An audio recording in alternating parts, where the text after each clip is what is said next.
है कि हम काफ़ी लंबे समय से सुबह के सत्र में हम इकट्ठा आके ध्यान के बारे में सुनते हैं, पढ़ते हैं, करते हैं और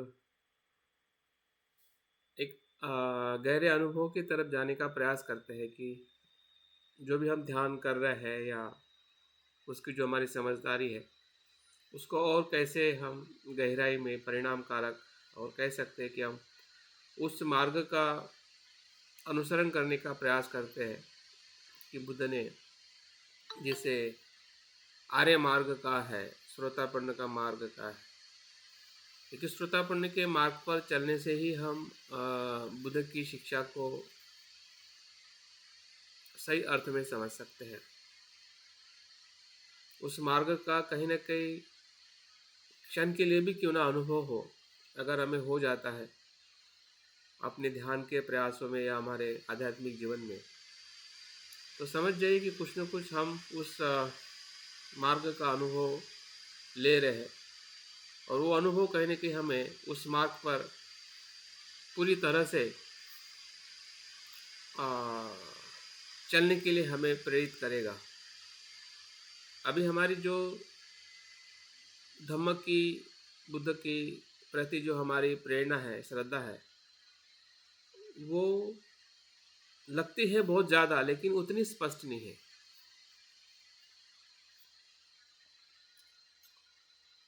हमारी श्रद्धा है क्योंकि जो श्रद्धा हमें हमारे अ, बाबा साहब के आंदोलन से या समाज में जो कुछ भी हम अपने जीवन में बदलाव देख रहे हैं,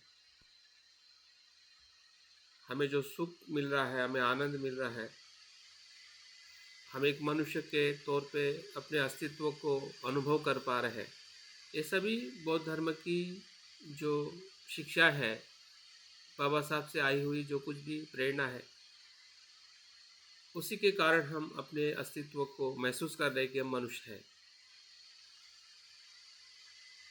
और मनुष्य को एक मनुष्य के तौर पे स्वीकार करना, यहीं से बौद्ध धर्म की शुरुआत होती है। तो शुरुआत हमारी ज़रूर हुई है। हम अपने आप को भी एक मनुष्य के स्वरूप में देखते हैं और औरों को भी हम पूरी तरह से देखने का प्रयास करते हैं, जिसको हम मैत्री भावना कहते हैं। या जो हमारा शिलाचरण है, वो एक समाज में एक बंधु भाव, मैत्री और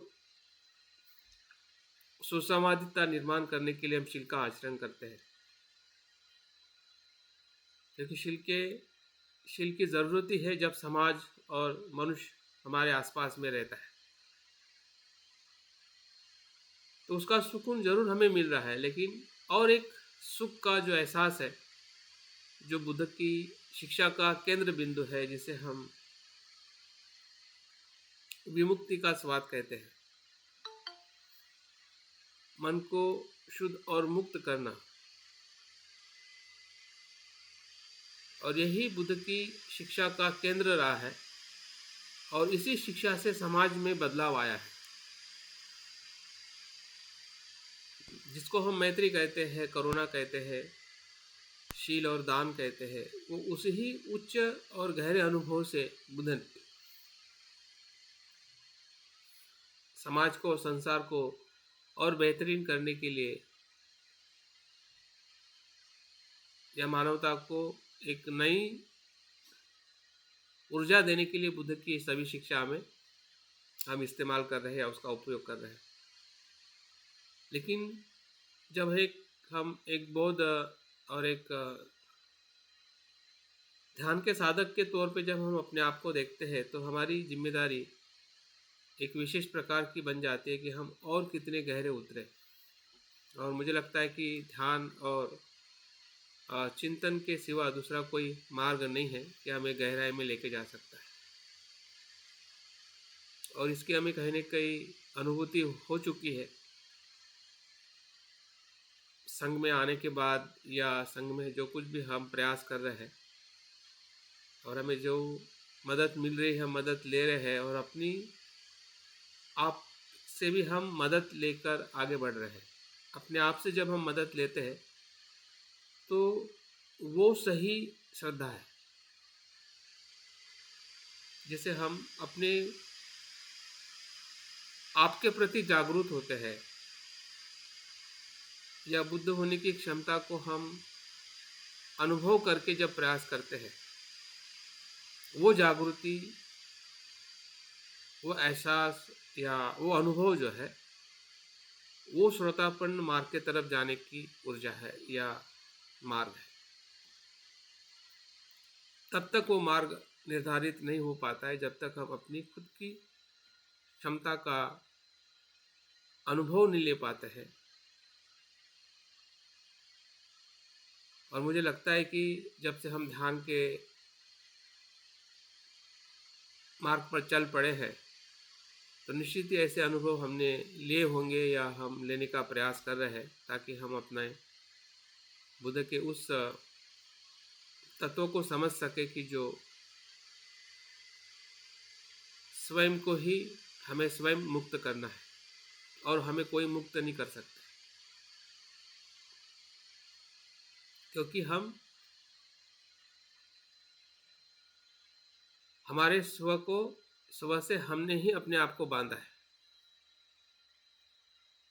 बुद्ध की सबसे बड़ी खोज है।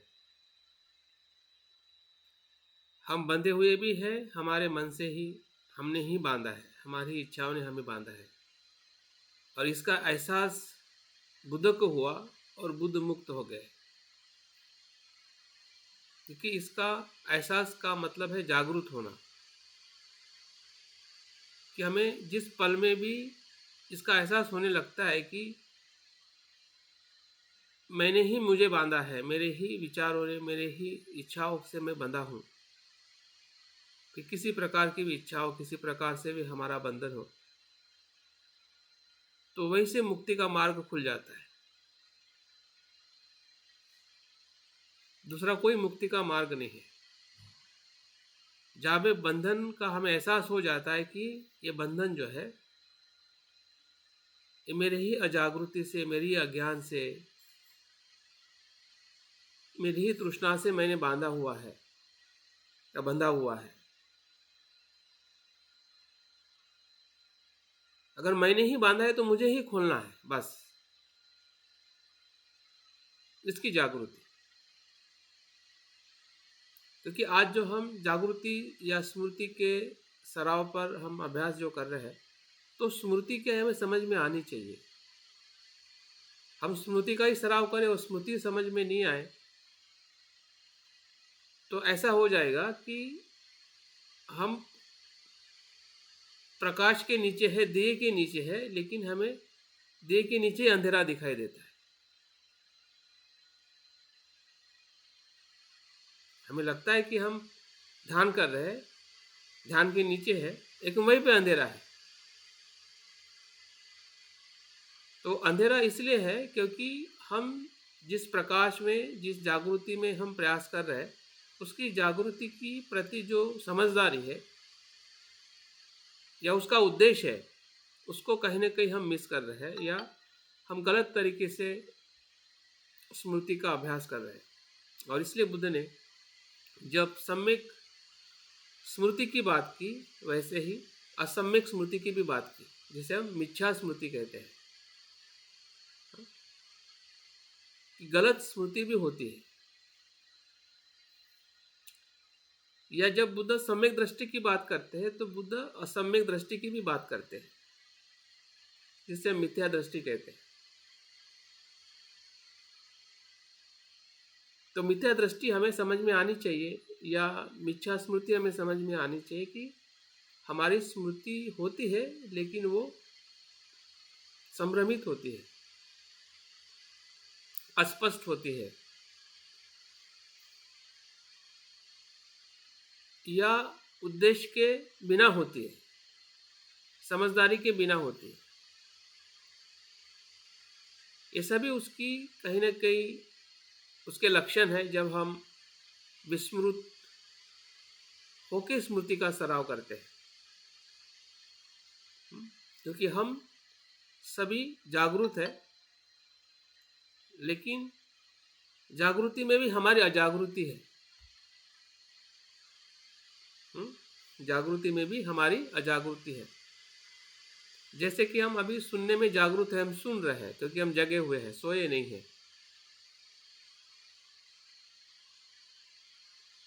या बैठे हुए हैं, लेकिन उसमें भी कहीं ना कहीं जागरूक अवस्था है।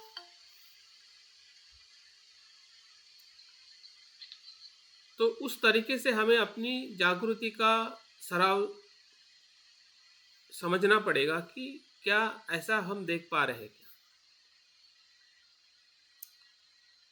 या हमें समझ पा रहा है क्या, क्योंकि अभी हम उस प्रकार के साधक नहीं है कि जो अभी अभी आए हैं और अभी अभी प्रयास कर रहे हैं। अभी हम थोड़े काफ़ी लंबे समय के साधक है, या वो इस मार्ग पर चलने वाले उपासक है या मित्र है या जो भी है। तो अभी हमारी स्मृति का जो स्तर है या स्मृति की गहराई है, उसको हमें आमने सामने देखना पड़ेगा। मतलब खुद ही देखना पड़ेगा। आमने सामने का मतलब क्या है? आपको ही आपकी स्मृति के अस्तित्व के बारे में स्पष्टता आनी चाहिए, वही ध्यान है। अगर वो स्पष्टता नहीं आ रही है तो ध्यान है, लेकिन वो मार्ग नहीं है जिसे हम श्रोतापन या निर्वाण का मार्ग कहते हैं। वो सामान्य जागृति है जिसे सम्यक स्मृति कहा गया है। सम्यक मतलब समग्र, संपूर्ण, परिपूर्ण।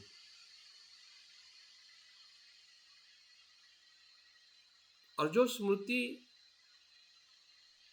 फिर वो सतिपट्ठान में आने वाली स्मृति हो, जैसे कि हम 4 प्रकार की विपස්සना करते हैं, अष्टांग में आने वाली स्मृति हो, जो सम्यक व्यायाम के बाद स्मृति और बाद में समाधि का बुद्ध उपदेश देते हैं, या पंचधर्मेंद्रिय में बीच में सेंटर में स्मृति है कि पहले 2 जोड़ियां बाद के 2 जोड़ियां को संतुलित करती है, श्रद्धा और प्रज्ञा को संतुलित करती है, वीर और समाधि को संतुलित करती है। या सप्त बोधांग में आने वाली स्मृति जो पहले पद्धति में आती है, स्मृति से धम्म विचय, फिर प्रीति, प्रशब्दि, इस प्रकार से जो सप्त बोधांग में आने वाली स्मृति जो है, तो ये सब जगह पे जो स्मृति का जो उपदेश बुद्ध दे रहे हैं, इसका मतलब उसकी जो विशेषता जो है, बुद्ध यहाँ तक कहते हैं कि स्मृति ही बुद्धत्व है। स्मृति ही निर्वाण है, क्योंकि स्मृति की जो शुरुआत है और उसका संपूर्ण विकास है, वो उस पे ही निर्भर रहता है कि हम सम्यक स्मृति को समझ पा रहे हैं कि नहीं।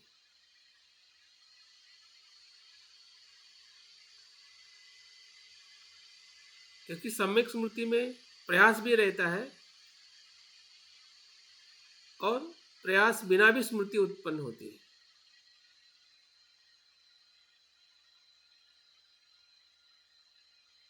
शुरुआत में हमें बहुत प्रयास करने की जरूरत होती है,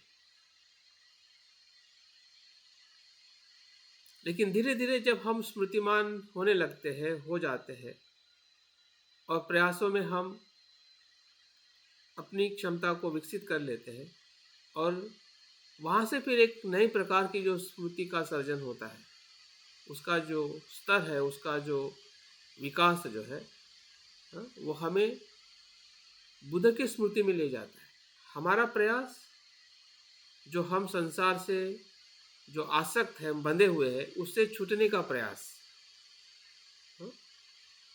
जिसको हम कर्म नियम कहते हैं, जब हम स्मृतिमान होते हैं तो क्या होते हैं?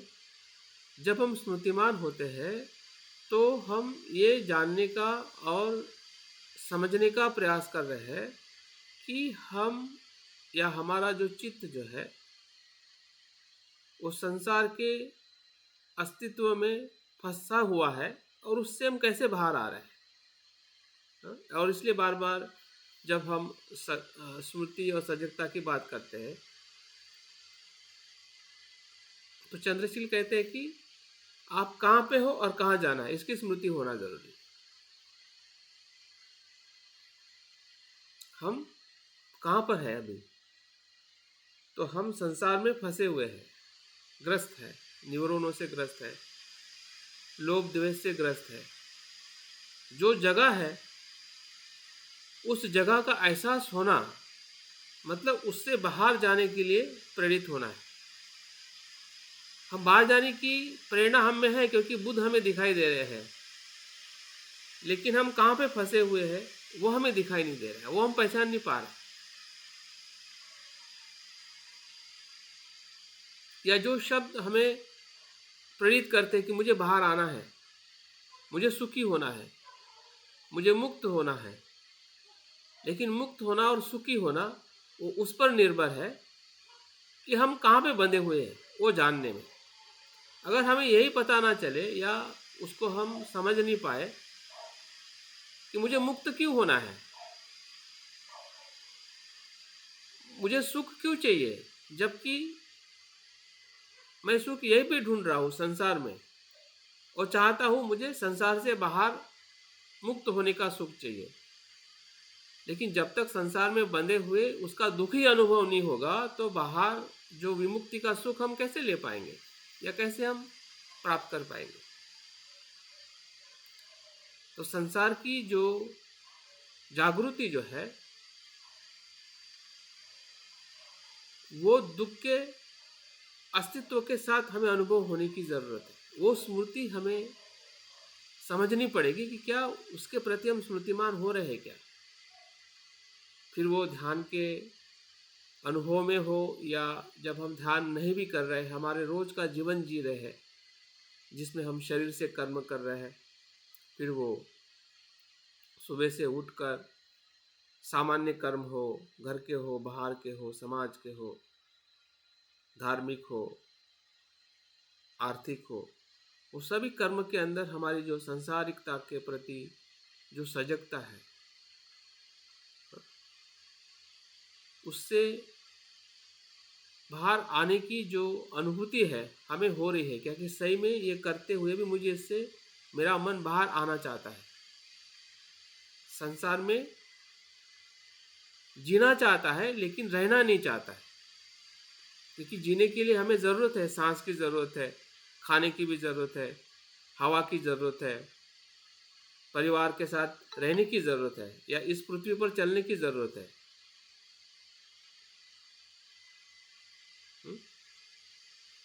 संसार से हमें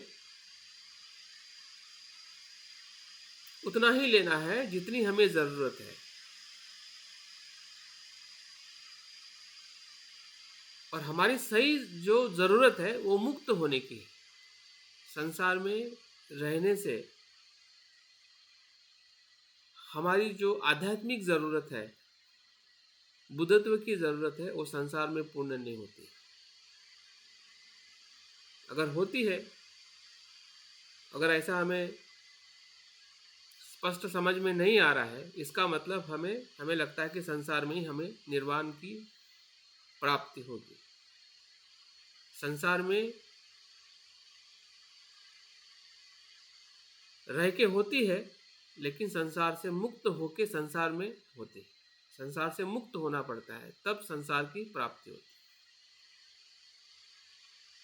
संसार में रह के निर्वाण की प्राप्ति नहीं हो सकती।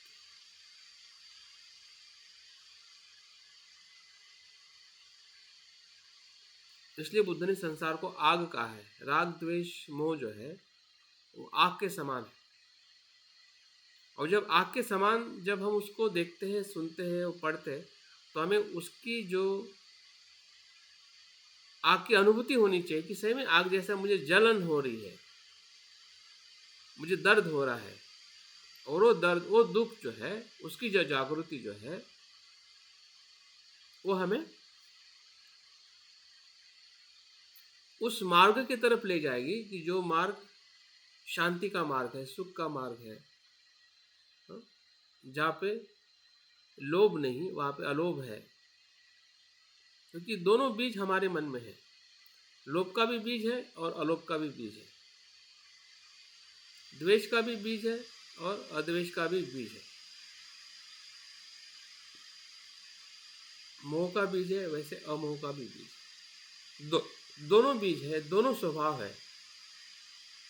और इसलिए बुद्ध यहाँ पे यही कहते हैं कि हमारा जो अस्तित्व जो है, वो हमने ही बनाया है, या हमने ही उसको निर्माण किया है, और हमें उसको तोड़ सकते हैं। इसका एहसास होने से ही हम उस मार्ग पर चल सकते हैं।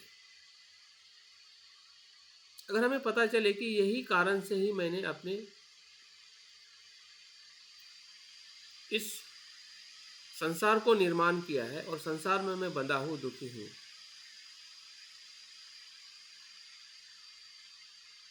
इसकी जागृति आने से ही हम दूसरी जो उसके स्तर की जागृति जो है, वो हमारे भीतर आने लगती है, उसी क्षण में आने लगती है। जिस क्षण में हमें पता चलता है, हाँ, जैसे कि हमें किसी क्षण में पता चल जाता है कि मेरे पैर में दर्द है, तो वही दर्द हमें महसूस कराता है कि दर्द से मुझे मुक्त होना है। दूसरा कोई क्षण नहीं होता है। और इसलिए जागृति या सजगता में हमें, जहाँ पे हम खड़े हैं, जहाँ पे हमारा अस्तित्व है, जहाँ पे हमारा मन फंसा हुआ है, जो हमारे निवरण है, जो हमारी अकुशलता है, जो हमारे दुख का कारण है, उसकी सजगता रखते हुए ही हम उससे मुक्त होने की सजगता को अनुभव कर सकते हैं।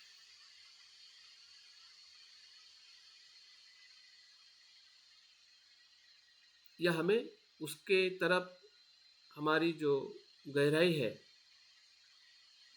हाँ, उसको हमें समझने की ज़रूरत है। और इसलिए जब हम अष्टांगिक मार्ग की जब हम बात करते हैं, तो सम्यक स्मृति के पहले और बाद में, पहले क्या आता है? पहले सम्यक व्यायाम आता है। सम्यक व्यायाम भी स्मृति है,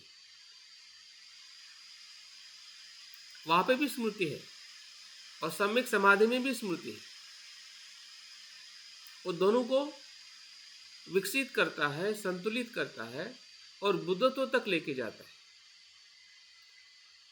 अगर हम सप्तबोधांग में देखते हैं, जैसे स्मृतिमान होते हैं, अगर आपको पहचानना है कि हम स्मृतिमान हो रहे हैं, तो हमारा धम्म विचय कितना परिबल हो रहा है, उधर हमें समझने की जरूरत है।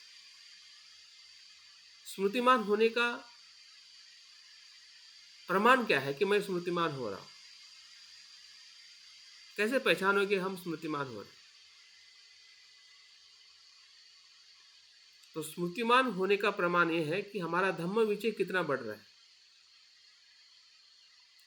और धम्म विचय का मतलब यही है कि जो मैंने शुरुआत में बताया है कि हमें हमारी जो मिथ्या दृष्टि सम्यक दृष्टि में भेद करते आने का अनुभव ही सम्यक स्मृति है।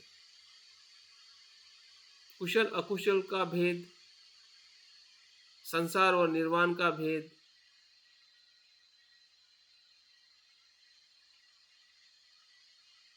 या सच्चे सुख और दुख का भेद,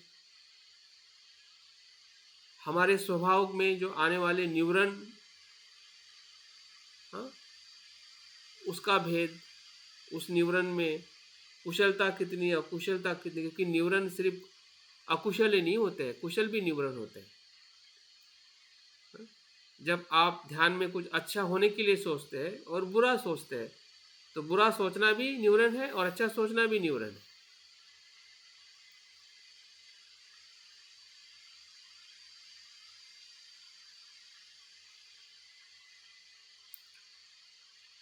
तो स्मृति ये है, और स्मृति का सराव सिर्फ ध्यान में ही होता है ऐसा नहीं। ध्यान में हम थोड़ा ज़्यादा एक प्रकार से प्रयोग करते हैं। जब हम आधा घंटा 1 घंटा ध्यान करते हैं, वो प्रयोग है।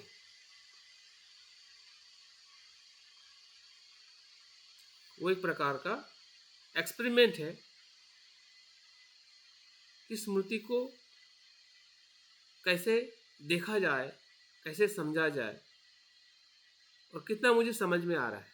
हाँ, जैसे कि हम कोई लेबोरेटरी में जाते हैं तो जो कुछ बताया जाता है फार्मूला, उसका हम एक्सपेरिमेंट करते हैं कि क्या वो सही में ऐसा है क्या, ऐसा ही कार्य करता है क्या, ऐसा ही देखना है क्या, इसका तत्व यही है क्या, यही गुणधर्म है क्या, इतना ही पता चलता है। एक्सपेरिमेंट में संसार नहीं बदलता है, लेकिन जब एक्सपेरिमेंट का इस्तेमाल किया जाता है तब संसार बदलता है। ध्यान से हमारा संसार तब बदलेगा कि जब उसको हम वहाँ पे एक्सपेरिमेंट करेंगे और उसके एक्सपेरिमेंट के बेस पे हम अपने अस्तित्व को देखने का प्रयास करेंगे। हाँ? फिर हमारा अस्तित्व खुद के भीतर का हो, जिसे मैं मेरा कहता हूँ। ये मेरा शरीर है, मेरे विचार है, मेरे कर्म है, ये मेरे जो भी हम अपने खुद के लिए कहते हैं या जिसके साथ हम जुड़े हुए हैं। फिर मेरा परिवार हो, घर हो, धन हो, पद हो, मेरे रिश्ते हो या संसार में दिखने वाली सभी चीज़ें हैं, उसको मैं कैसे देख रहा हूँ। क्या जो अनुभव, जो एक्सपेरिमेंट मैंने वहाँ पे लिया था सजग होने का, स्मृतिमान होने का, क्या उस स्मृति से मैं इस चीज़ को देख पा रहा हूँ, समझ पा रहा हूँ, इस घटना को, इस दुख को, इस दर्द को, इस समस्या को, जो अभी आने वाली जो सबसे बड़ी जो समस्या हमारे बीच में है। हाँ? जो न्यूज़ आती है, व्हाट्सएप से न्यूज़ आती है, टीवी से न्यूज़ आती है, लोगों के बोलने से न्यूज़ आती है, समाज में चलने वाली बातें हैं या गपशप है। अभी तो कानों तक, जब तक हम नहीं सोते हैं तब तक कानों तक तो कुछ न कुछ आते रहता है या आंखों के सामने आते ही रहता है। हम कितने हजारों बार हम व्हाट्सएप को यूज़ कर, हजारों बार। क्या देखते हो, क्या सुनते हो, कुछ अंदर जा रहा है, पता नहीं चल रहा है। पॉजिटिव भी जा रहा है, निगेटिव भी जा रहा है, ऐसा नहीं। लेकिन क्या क्या हो रहा है, क्या हम कैसा उसको देखें, क्योंकि वही हमारा आज का आधुनिक, अगर हमारा क्या कहते हैं, कामछंद कहे तो यही है। हमारा आधुनिक कामछंद कुछ है तो यही है। तो इसके साथ हम कैसे जागरूक हो रहे हैं।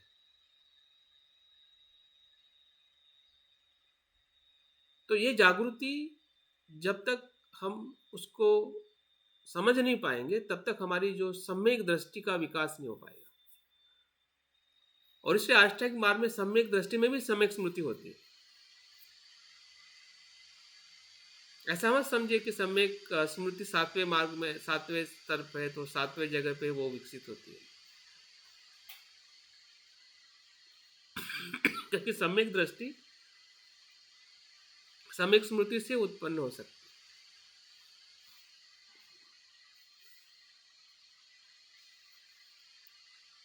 और वो और ज़्यादा सक्षम बन सकती है सम्यक स्मृति, जो प्रज्ञा में परिवर्तित होती है। जब वहाँ पे जो सम्यक स्मृति में या सम्यक दृष्टि में हमें बताया है कि अस्तित्व को जैसा है वैसा देखना, ये सम्यक दृष्टि है। और भंते संरक्षित जी ने उसमें तो सब कुछ बता दिया है कि बुद्ध से आके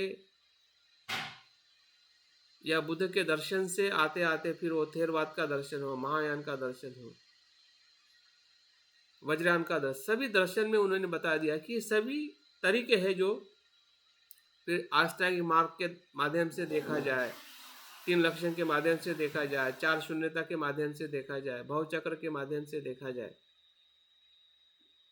बुद्ध बनते ने संपूर्ण हमें जानकारी दी कि ये सभी अस्तित्व को देखने के शिक्षा है या माध्यम है जिसमें हमें अस्तित्व को जैसा है वैसा देखने का सीखना है, या हमने अभ्यास किया है। लेकिन वो अभ्यास तभी सक्षम बन सकता है कि जो बनते वहाँ पे सब कुछ देख के हमें एक समग्र दृष्टि देना चाहते हैं कि अभी आज का बौद्ध जो है या आज का बुद्ध का अनुयायी जो है सम्यक दृष्टि सिर्फ आर्यष्टांगिक मार्ग और 3 लक्षण में ना देखे, बल्कि वो 4 शून्यता में भी देखे, भवचक्र के माध्यम से भी देखे, क्योंकि सभी शिक्षा बुद्ध के उस महान बौद्ध आचार्यों से या उस अनंत के मन से ही वो आई हुई शिक्षा है।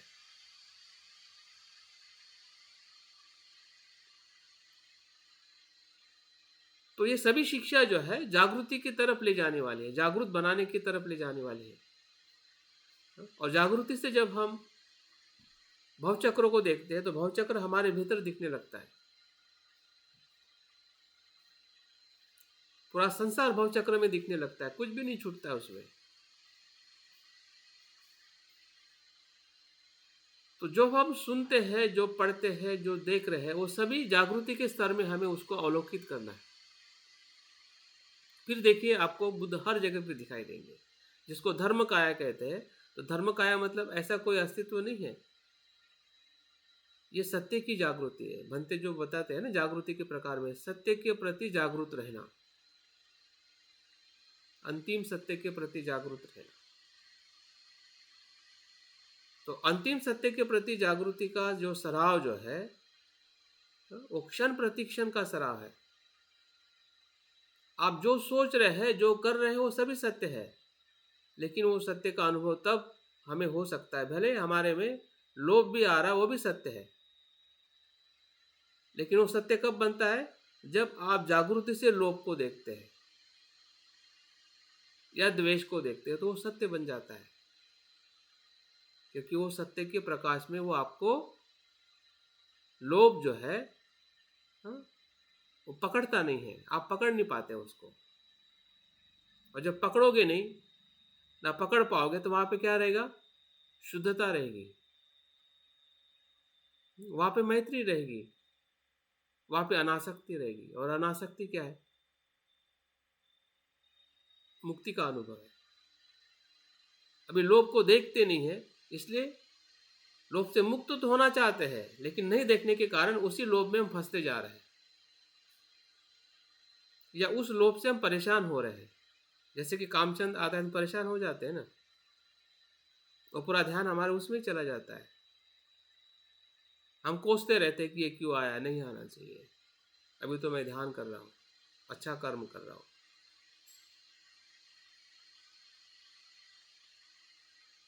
तो जागृति का हम कहाँ पे कैसे इस्तेमाल करें? तो हमारी जागृति जो है, जो हम ध्यान में या अभ्यास के माध्यम से जो हम समझ चुके हैं या हमें समझ में आ रही है, तो उसको सम्यक स्मृति में कैसे हम उसका इस्तेमाल करें। एक प्रकार से ऐसा कह सकते हैं कि जागृति की जागृति रखना है, यही बुद्धत्व का मार्ग है। अभी जागृत की जागृति रखना, इसका मतलब यह है कि जो कुछ भी हमें सत्य का अनुभव किसी के माध्यम से हो रहा है, शब्दों के माध्यम से हो रहा है, या अस्तित्व को देखने के माध्यम से हो रहा है, अंदर हो रहा है, बाहर हो रहा है, ये सभी जागृत चीज है। ये सभी सत्य है, जो हमारे साथ में हो रहा है, हम जिसमें हैं वो सत्य है। फिर उसमें संसार भी आ गया, कुशल भी आ गया, अकुशल भी आ गया, भीतर का भी आ गया, बाहर का भी आ गया, कुछ भी उसमें नहीं छूटता है। सत्य का कोई घर नहीं होता है, कोई जगह नहीं होती है। जैसे हम बोलते हैं कि मन यहाँ पे, मन यहाँ पे, मन हर जगह पे है। अगर मन यहीं पे होता तो फिर मन भटकता ही नहीं, क्यों जाता बाहर? और भटकता नहीं तो फिर जो दुख होता वो भी नहीं होता।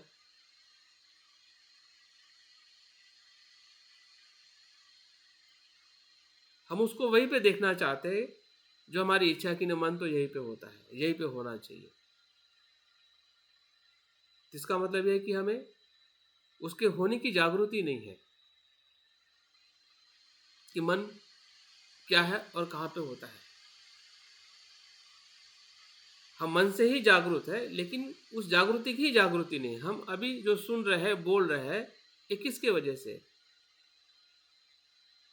जागृति की वजह से हम जागरूक हुए हैं। पढ़कर, बोलकर,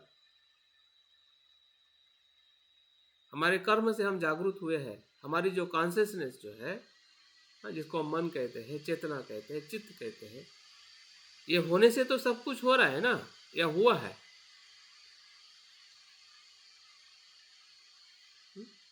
कोई प्राणी कोई डॉक्टर नहीं बनता है ना, हम डॉक्टर बने हैं, हम साइंटिस्ट बने हैं। कोई कुत्ता डॉक्टर बना है क्या? कोई प्राणी डॉक्टर बना है? उसमें भी चेतना है, उसमें भी चित्त है, उसमें भी मन है।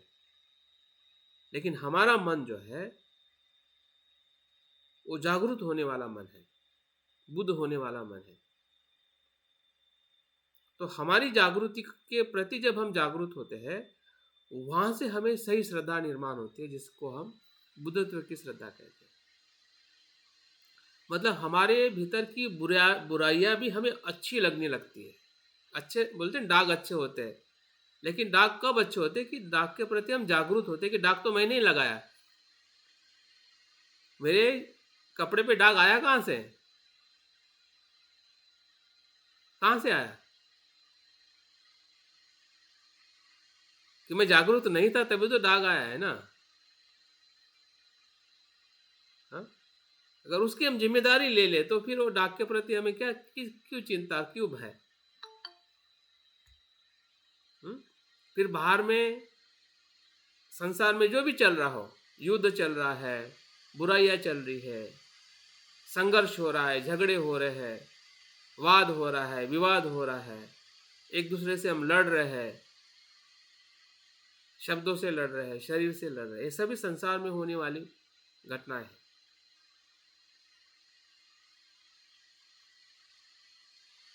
और ये प्रचित्त समुत्पन्न है, ये कोई मतलब करवा नहीं रहा है, मनुष्य का चित्त ही करवा रहा है। हाँ? और उस चित्त के अंदर व्यक्तिगत भी चित्त है और वैश्विक चित्त है, दोनों मन है। व्यक्ति व्यक्ति से बना हुआ वैश्विक चित्त है।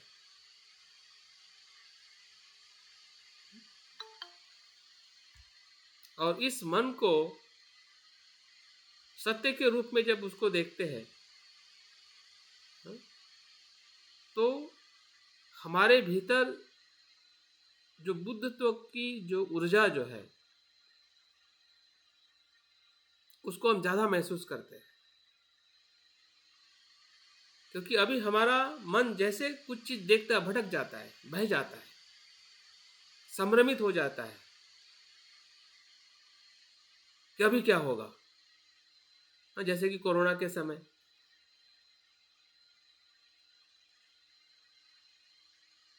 और हमारे हर एक जीवन का, हमारा हर एक जीवन कोरोना का जीवन है। कोरोना गया इसका मतलब डर चला गया ऐसा तो नहीं है ना? मृत्यु का डर चला गया है क्या? डर तो तब भी था, अभी भी है और बाद में हमेशा रहेगा। जब तक आप डरते रहोगे, जब तक हम जागरूक नहीं बनेंगे, तब तक तो डर तो रहेगा।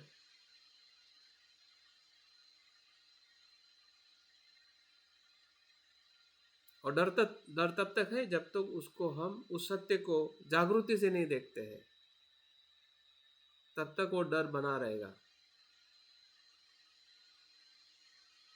शब्दों में भी रहेगा, मन में भी रहेगा, घटनाओं में भी हमें दिखाई देगा, हर जगह पे वो डर दिखाई देगा। तो जागृति हमें पूरी तरह से रूपांतरित करती है, अंदर और बाहर।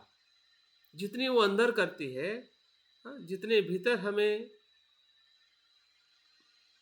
एक दुख का अनुभव होता है और दुख से मुक्त होने का अनुभव होता है, उतना ही संसार में रह देखते हुए भी संसार भी हमें मुक्त होने की प्रक्रिया में दिखने लगता है।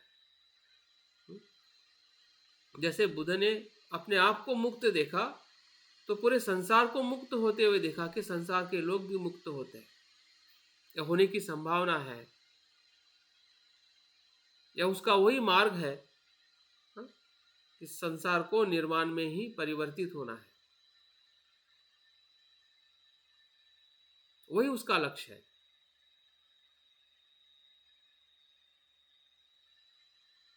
हाँ, लेकिन कैसा लक्ष्य है? इंडिविजुअल, हर एक व्यक्ति को उस प्रकार से जागृति के प्रयासों में आना पड़ेगा।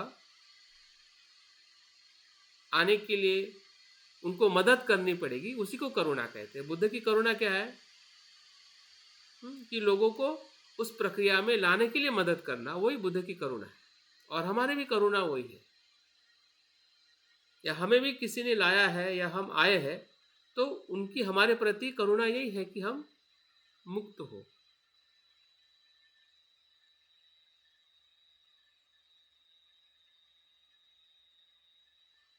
तो ये तभी संभव हुआ है क्योंकि वो उस प्रकार से जागृति में आके उन्होंने, हाँ, अपने अस्तित्व को और संसार के अस्तित्व को देखा है, जिसे हम सम्यक दृष्टि कहते हैं। तो सम्यक स्मृति ही सम्यक दृष्टि को और ज़्यादा विकसित करती है और हमें भीतर और बाहर, हाँ, अस्तित्व को जैसा है वैसा देखना का अर्थ ही है, जब हम जागरूक होते हैं तभी जैसा है वैसा देख पाते हैं। मतलब अस्तित्व के देखने में हम मैं मेरा का जो भाव है, या खुद की अपनी जो सोच है, उससे मुक्त हो जाते हैं, जिसे हम प्रेजुडाइज माइंड कहते हैं, पूर्वग्रह कहते हैं। पूर्वग्रह से मुक्त होके जब उस अस्तित्व को उसके स्वरूप में देखते हैं, उसके होने के प्रक्रिया के साथ में देखते हैं, उसके धर्म में देखते हैं कि उसका धर्म जो है, हाँ, उस स्वरूप का है जो उसका धर्म, उसमें कोई कल्पना और विचार नहीं होता है। अभी जब हम शब्दों में धर्म को सुनते हैं, उसमें एक कल्पना, एक विचार है, लेकिन स्मृति में जब उसी विचार को और कल्पना को देखते हैं तो वहां पे विचार और कल्पना नहीं होती। जैसे कि अभी अनित्य है, ये कल्पना है, विचार है, लेकिन इसी शब्दों को जब आप स्मृति से देखोगे तो वो कल्पना और विचार नहीं होगा, वो सत्य है। उस तरीके से देखना या जानना वो स्मृति है। अनित्यता को शब्द में और कल्पना में देखना वो स्मृति नहीं है, मतलब सम्यक स्मृति नहीं है, वो संभ्रमित स्मृति है। वो आपको संभ्रमित कर रही कि मुझे समझ में आ गया कि अनित्य अनात्म क्या है, अस्तित्व क्या है। वो संभ्रमित करने वाली स्मृति है। वो स्मृति हमें जागृति की जागृति नहीं है, वो शब्दों की जागृति है। जागृति की जागृति तब है कि जब हम स्मृति के प्रकाश में उस शब्द को देखते हैं तो शब्द भी अनित्य दिखते लगते हैं।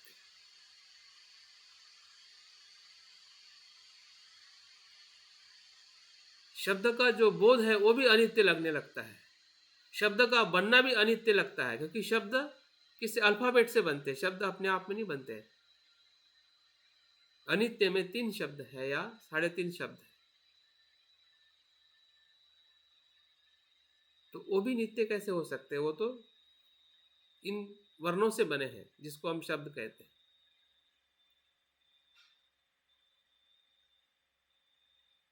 तो उसी शब्द की प्रति और जागरूक होना मतलब वो स्मृति है।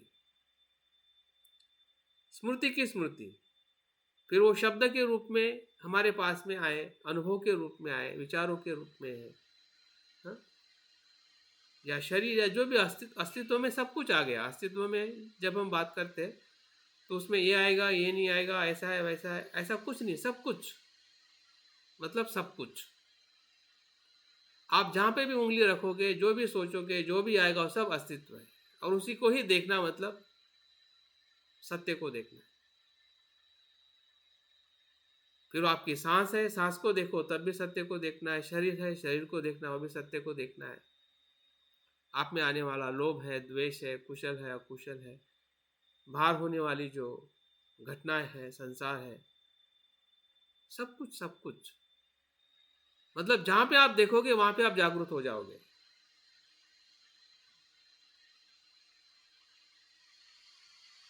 मतलब ऐसा आपके पास में कोई स्कोप ही नहीं है कि मैं ये देखूं या वो देखूं। जो भी आपके या हमारे अस्तित्व में है, जो है वही आता है, जो अस्तित्व है वही तो दिखता है हमें। फिर वो आंखों से दिखने वाला हो या मन से दिखने वाला हो, या जो नहीं दिख रहा है वो भी अस्तित्व का ही एक हिस्सा है। ब्रह्मांड में जो कुछ भी हमें दिखाई देता है, उसके अलावा जो दिखाई नहीं देता है वो भी अस्तित्व है। ऐसा नहीं कह सकते कि जो आपको दिखाई देता है वही अस्तित्व है और जो नहीं दिखाई देता वो अस्तित्व में ही नहीं है। उसके बारे में उस सीमा में बुद्ध अस्तित्व को नहीं बताते। अस्तित्व मतलब जो आपको दिख रहा है, नहीं दिख रहा है, जो भी है इस पूरे ब्रह्मांड में, उसके अस्तित्व को बुद्ध ने भली भांति देखा है और समझा है कि उसके प्रति जो हमारी समझदारी है, सांस को देखते देखते या किसी भी चीज को देखते देखते आप जागरूक हो सकते हैं। तो जागृति की कोई सीमा नहीं है। आप ध्यान में भी जो प्रयास कर रहे हैं वो चलने में, खाने में, बोलने में, सोचने में, इवन आपकी नींद में भी आप जागरूक होकर आप बुद्धत्व को प्राप्त कर सकते हैं। मृत्यु के समय, मृत्यु के बाद में हर जगह पे संभावना है, और ऐसे विधि विधान बौद्ध के हमारे बौद्ध आचार्य ने ढूंढ निकाले हैं, और उसकी शिक्षा का भी कहीं ना कहीं हम अभ्यास कर रहे हैं या कर चुके हैं। हाँ, तो जागृति का जो दायरा जो है वो सिर्फ सांस को या ध्यान में करने वाली या होने वाली के हमारे अस्तित्व के साथ में नहीं बल्कि संपूर्णता के साथ जुड़ा हुआ है। और इसलिए जागरूक होने का प्रयास जो है, जितना हम ध्यान के भीतर प्रयास कर रहे हैं उससे कहीं गुना हमें ध्यान के बाहर भी उसकी जो सजगता का आनंद है या सजग होने की जो गहराई है उसको हमें अवलोकन करना है, उसका प्रयास करना है। तब बुद्धत्व बहुत पास में है, क्योंकि हर जगह पे बुद्धत्व की संभावना है। हर जगह पे, हर विचारों में, हर कर्म में और हर क्षण में। अगर एक क्षण आपका चला गया, इतने साल चले गए, ओके, चले गए, अभी भी और संभावना है। मृत्यु के आखिरी क्षण तक संभावना है, या मृत्यु के बाद में भी संभावना है। अगर हमें कुछ ध्यान की विधि पता है तो मृत्यु के बाद में भी हमारे पास संभावना है। सर, मैं थोड़ा सा कुछ क्लैरिफिकेशन चाहता हूँ। मृत्यु के बाद भी हमें कैसे संभावना है बुद्धत्व प्राप्त की? हाँ, मुझे लगता है कि उसके ऊपर आपने जो बारडो जो है उसको थोड़ा अभ्यास करना चाहिए।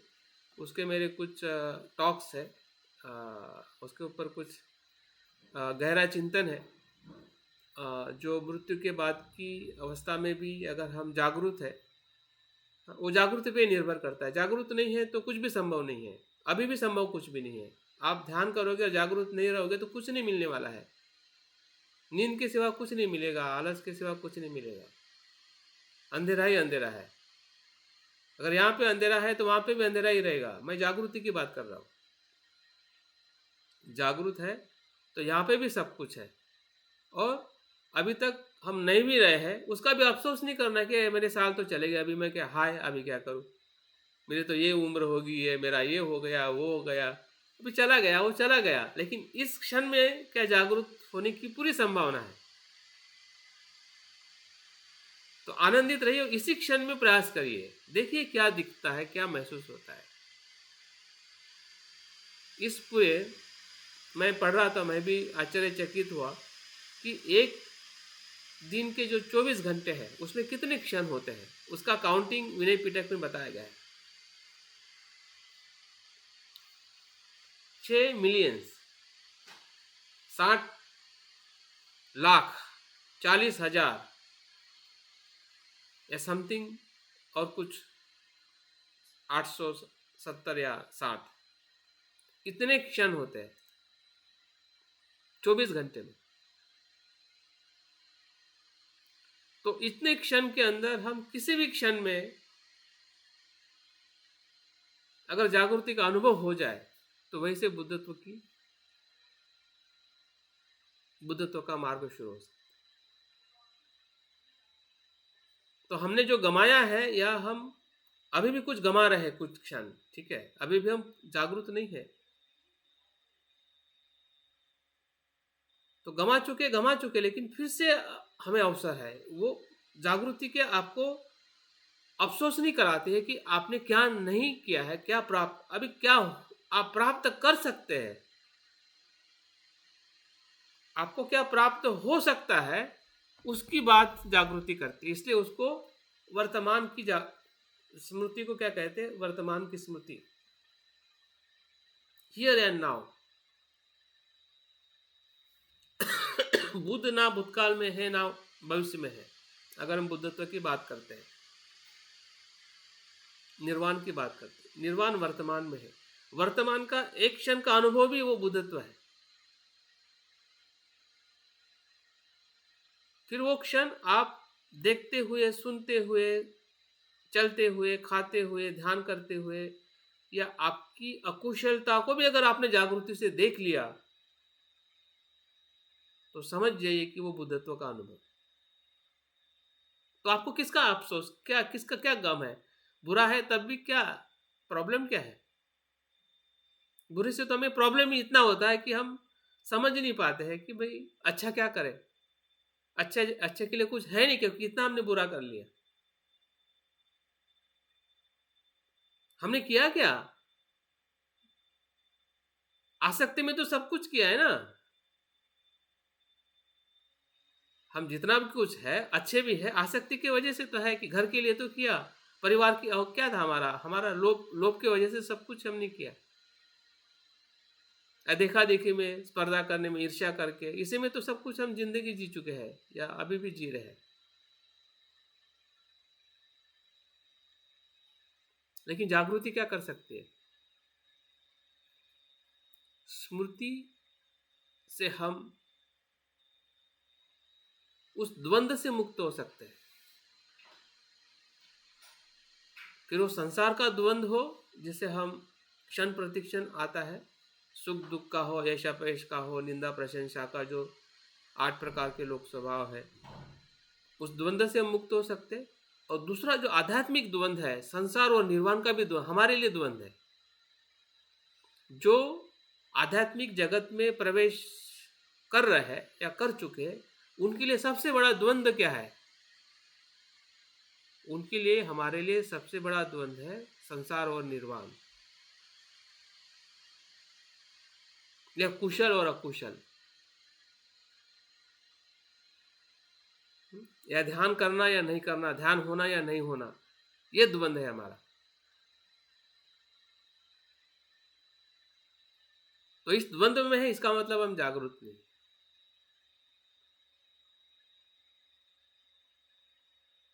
क्योंकि जागृति जो है द्वंद्व से मुक्त करती है। फिर वो संसार के भीतर का द्वंद्व हो, जो द्वंद्व या जो द्विधा हमें अपने अस्तित्व के बारे में हमें महसूस होती है, हमारे स्वयं के प्रति हम गिल्टी फील करते हैं, स्वयं के प्रति हमें भय और चिंता अनुभव होती है, या परिवार में जो हम आसक्त रहते हैं, या परिवार के प्रति हमारी जो जिम्मेदारी के अलावा जो कुछ हमारा जो अटैचमेंट है, आसक्ति है, पूर्वग्रह है, चिंता है, भय है, ये सभी चीज़ें हमें सांसारिक जीवन में बड़ी कठिनाई निर्माण करती है। और वो कठिनाई को अगर आपको मुक्त होना है तो उसका मार्ग स्मृति है, जागृति है। अगर उस कठिनाई में अगर आप जागृति के प्रकाश में उसको देख पाओगे तो कठिनाई कठिनाई नहीं लगेगी। समस्या जरूर रहेगी लेकिन समस्या आप पे हावी नहीं होगी।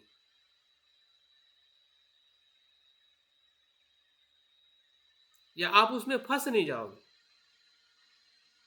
वो जागृति। अगर उस समस्या में हम फंस रहे हैं या वो हम पे परिणाम कर रहा है तो समझ जाइए कि हम जागरूक नहीं।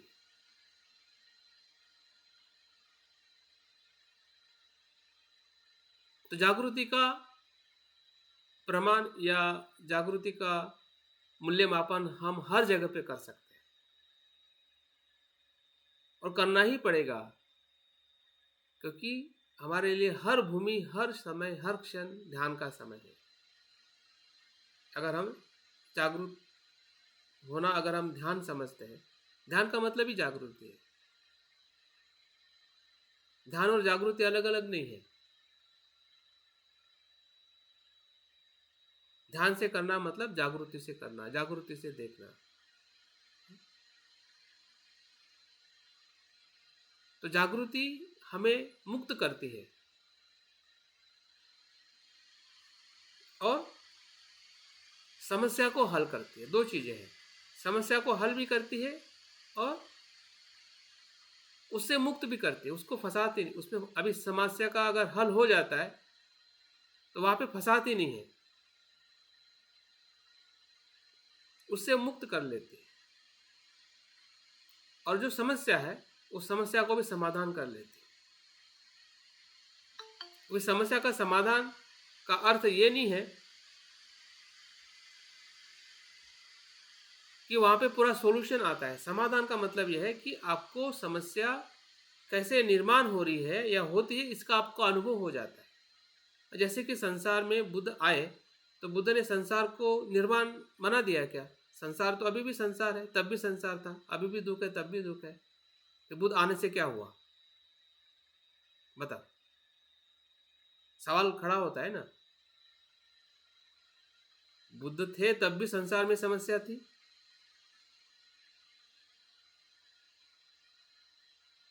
आज भी हम बौद्ध धर्म को आचरण कर रहे तब भी समस्या है, वार है, कॉन्फ्लिक्ट है, जाति भेद है, दुख है, परेशानी है।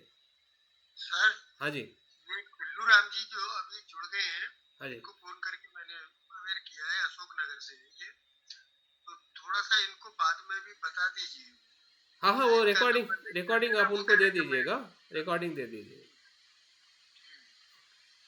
तो कहने का ये मतलब, हमेशा रहता है कुल्लू राम जी, ये लिंक जो है कभी खत्म नहीं होता, इसी लिंक पे हमेशा जुड़ना है।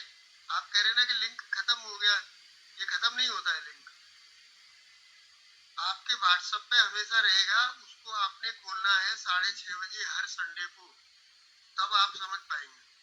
ठीक है, ठीक है, या नहीं खोल पाते हैं तो फिर वो बोधिचित्त माइंडफुलनेस एकेडमी में ओपन करके यूट्यूब पे वहां से करिए। ये सभी के लिए है ये बात जो मैं कह रहा हूँ शायद। हाँ हाँ, ठीक है। ठीक है, धन्यवाद।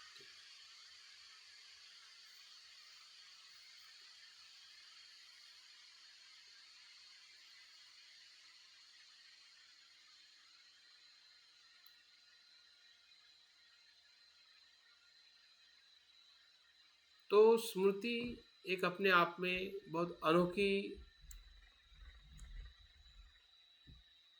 अनोखी क्या दवाई कह सकते हैं या अनोखी चीज है, जो वो हमारे ही क्षमता के भीतर विकसित होती है। वो नैसर्गिक है। स्मृति का सराव जो है एक नैसर्गिक क्षमता है, क्योंकि हम स्मृतिमान कॉन्शियस है ऑलरेडी। ऐसा नहीं है कि हमें कॉन्शियसनेस कैसे कैरी करनी है, किसी से लेनी है। सिर्फ हमें उस जागृति की और जागृति विकसित करने का प्रयास करना है। वो प्रयास है, वो ध्यान है। और उसका जो एहसास जो है वो हमें बार बार होना या करना, हर जगह पे उसका हमें अवलोकन करना और उसको उसकी क्वांटिटी बढ़ाते रहना, उसको एक्सपेंड करना। जैसे कि मुझे अभी यहाँ पे स्मृति का अनुभव हुआ है, तो उस स्मृति को मैं वहाँ पे भी एक्सपेंड करूँ, उसमें भी मैं स्मृति से देखूँ, उसमें भी देखूँ, उसमें भी देखूँ, यहाँ पे भी देखूँ, वहाँ पे भी देखूँ, उस भी समस्या में देखूँ, उस भी समस्या में देखूँ। तो जहाँ जहाँ आप स्मृति को आप लेके जाओगे, वहाँ वहाँ आपकी जो समस्या है, जैसे मैं बता रहा था कि समस्या को समाधान करने का मतलब ये नहीं है कि वो समस्या नहीं रहती है। समस्या रहती है, लेकिन समाधान किस अर्थ से होता है? समाधान इस अर्थ से होता है कि समस्या का कारण आपको पता चल जाता है। बुद्ध ने संसार को देखा तो संसार मुक्त नहीं हुआ, संसार तो वहीं पे था, लेकिन संसार के होने की प्रक्रिया के प्रति बुद्ध ने जब देखा तो वो उस संसार के होने वाली समस्याओं से मुक्त हो गए। लोभ द्वेष से मुक्त हो गए, मतलब संसार की होने वाली समस्याओं से मुक्त हो गए। और संसार को भी देखा कि संसार के लोग संसार को कैसा देख रहे हैं। बुद्ध ने खुद के संसार को देखा, वो तो मुक्त हो गए। हाँ?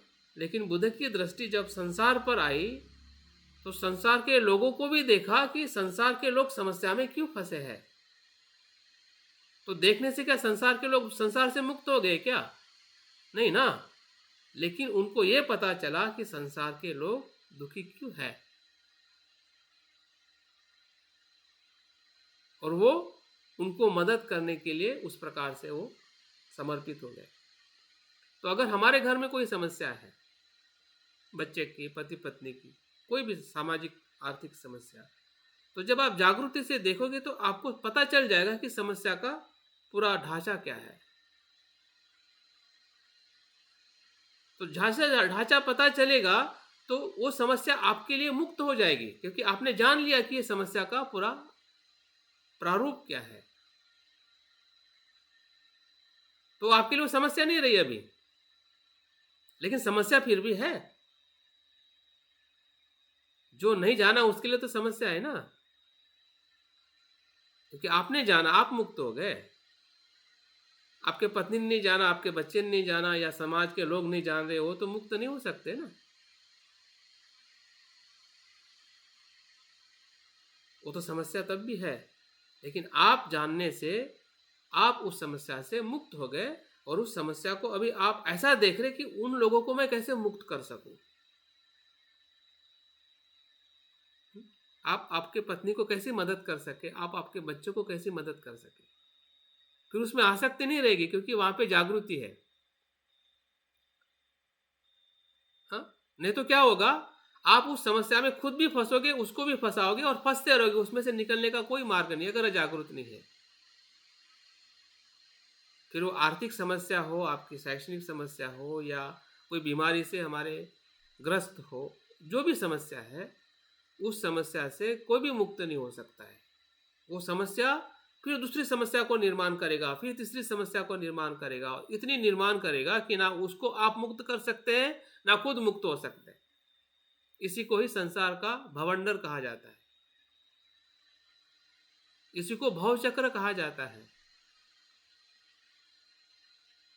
क्योंकि जिसके प्रति हमारा प्रेम है, उसी के प्रति हमारी समस्या निर्माण है, और उसी प्रेम और लोभ के कारण ही उस समस्या को देखने से वो ना उसकी समस्या मुक्त होती है, ना हम मुक्त होते हैं, और कुछ भी मुक्त नहीं होता है संसार में। और इसलिए संसार दुख से भर जाता है, पीड़ा से भर जाता है। यही जागृति होना और नहीं होने का फर्क है। अगर इसी एग्जाम्पल को बाबा साहब के समय में लगा के देखें, अगर बाबा साहब जागरूक नहीं होते तो इतनी बड़ी समस्या से वो ना लड़ पाते, ना हमें बचा पाते, वो उलझन में फंस जाते। अगर एक उदाहरण देखा जाए, कालाराम मंदिर का सत्याग्रह हो या 14 तल का सत्याग्रह हो, जब हमारे लोगों पे अटैक हुआ, मारा गया, और उसकी अगर प्रतिक्रिया अगर बाबा साहब अजागृति से देते तो बाबा साहब का आंदोलन वहीं पे समाप्त हो जाता, एक कारण। दूसरा कारण, बाबा साहब का आंदोलन कुछ हिंसात्मक मार्गों को अपना लेता,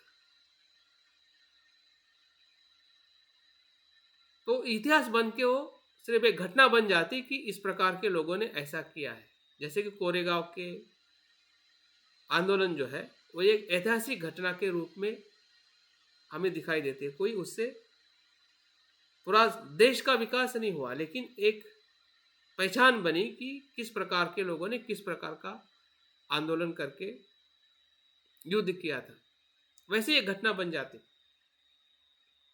आज का देश हमें देखने को नहीं मिलता। आज की जो शांति, आज का जो विकास जो हम पूरे भारत का और पूरे विश्व में भारत की जो पहचान हम देख पा रहे हैं, ये देखने को नहीं मिलती अगर बाबा साहब वहां पे जागरूक नहीं होते कि हिंसा का जवाब हिंसा से देना है या हिंसा का जवाब शांति से और कानून में रह के देना है। यही जागृति है। देखो, जागृति होने और नहीं होने का अगर हम थोड़ी संभावना देखते हैं, इस जगह पे अगर बाबा साहब जागरूक नहीं होते, जिस प्रकार की जागृति की हम बात कर रहे हैं,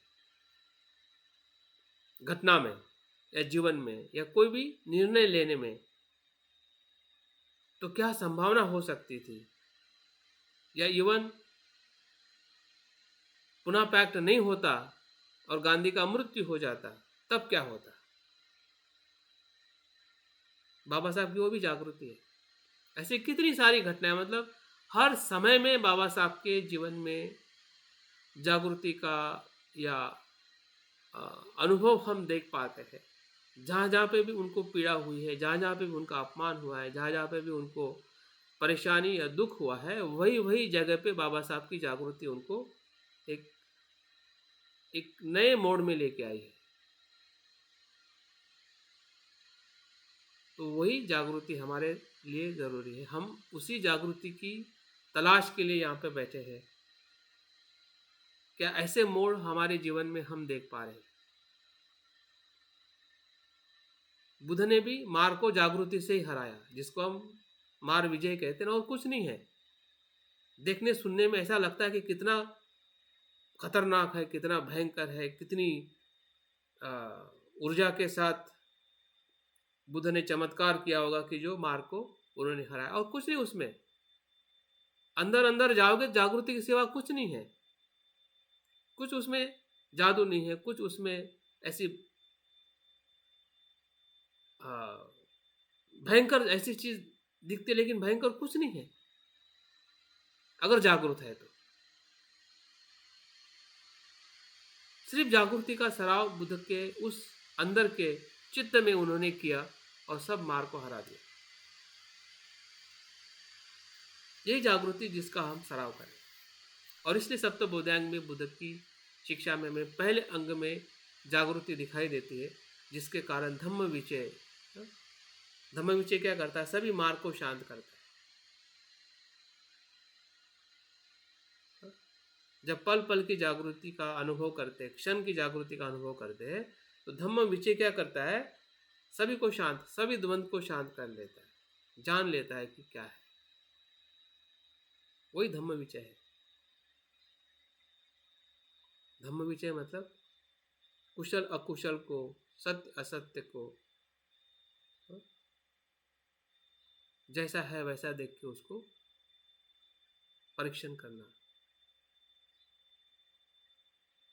वही उसका प्रमाण है। अगर वो चीज अगर हो रही है हमारे किसी भी विचारों में, विचार भी आ रहे हैं, तो विचार के अंदर भी हमने देखना कि मैं बोध होने के अहंकार में हूं या सही में बोध हूं, ये धम्म विचय है।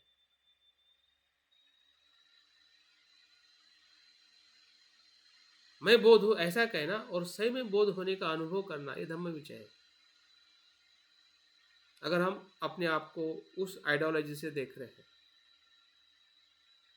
मैं मैत्री कर रहा हूं, सही में मैत्री कर रहा हूं कि मैत्री का सिर्फ शब्दों में मैत्री कर रहा हूं, ये धम्म विचय है। अगर हम कुशलता को ही देखें तो अकुशलता कुशलता तो पता चल जाती कि यार मैं तो द्वेष नहीं कर रहा हूँ, मैत्री कर रहा हूँ, इससे हमें सही लगेगा धम्म विषय। लेकिन वो धम्म विषय की सिर्फ ऊपरी तौर है। अभी मैत्री को ही वेरीफाई करो कि सही में मैत्री कर रहा हूँ कि मैत्री का शब्दों में मैत्री कर रहा हूँ। इसका धम्म विषय करते हैं क्या?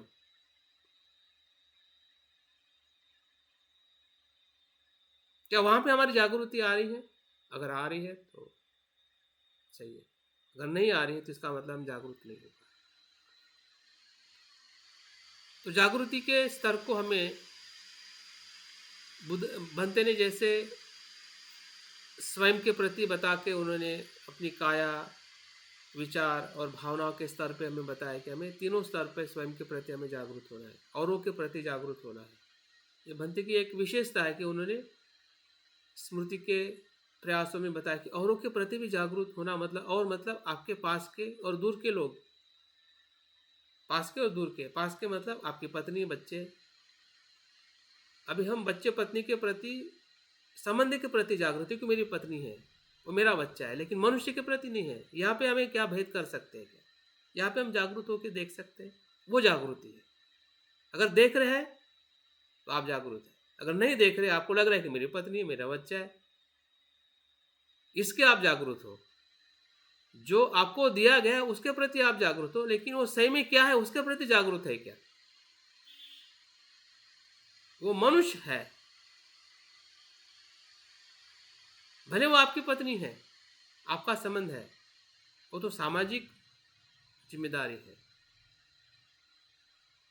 अगर वो स्मृति वहां पे नहीं है मनुष्य की, तो समझ जाइए कि वहां से दुख के सिवा कुछ मिलने वाला है, वहां पे बुद्धत्व नहीं है।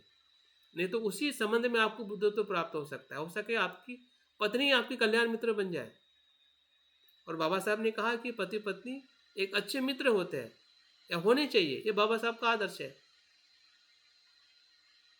हमारे पास का आदर्श है। पति पत्नी अच्छे मित्र होने चाहिए। बाबा साहब ने खुद कहा, खुद अपनाया है, जिए है वो अपने पत्नी के साथ जितने भी साल हो रहे हैं।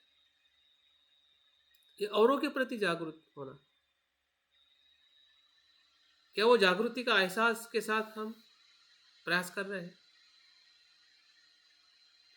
वस्तु मात्रा के प्रति भंते ने बहुत अच्छी जागृति बताई है। वो उसमें सभी ब्रह्मांड विश्व आ जाता है, फिर प्राणी हो, वनस्पति हो, भौतिक चीजें हो जिसका हम इस्तेमाल करते हैं, मोबाइल हो। मोबाइल का इस्तेमाल करने में भी जागृति है कि मोबाइल को हम कैसे इस्तेमाल करते हैं, उसमें कितना हमारा अटैचमेंट रहता है, या उसके प्रति हम कितने जागरूक है, वस्तुओं के प्रति कितने जागरूक है।